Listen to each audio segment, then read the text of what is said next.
नमस्कार. आज डाळिंब प्लॉटमध्ये आहे मी आता. डाळिंब प्लॉटचा आता रेस्ट पिरियड चालू आहे, परंतु रेस्ट पिरियडमध्ये ह्याची साफसफाई स्वच्छता चालू आहे. तणाचा प्रादुर्भाव खूप आहे का तर तण डाळिंबामध्ये काय आपण उपटोपटी करत नाही, कारण त्याच्या अन्नद्रव्य घेणाऱ्या मुळीवर त्याचा परिणाम होऊ शकतो. त्यासाठी आता मध्ये एक ऑटोमायझेशन मशीननं मधल्या फट्ट्यामध्ये तणनाशक मारलेलं आहे आणि साईडचं गवत पहिलं कापून घेतलेलं आहे आणि स्वीप पॉवर या तणनाशकाचा वापर चालू आहे. स्वीप पॉवर 1 लिटरला 7 मिली याप्रमाणे फवारणी चालू आहे.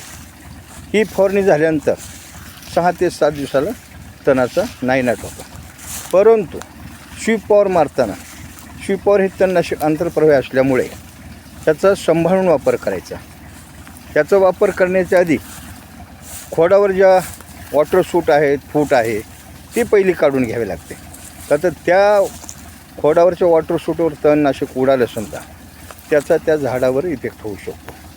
त्यासाठी सगळी खबरदारी घेऊन तणनाशकाचा वापर करत जा. धन्यवाद. नमस्कार.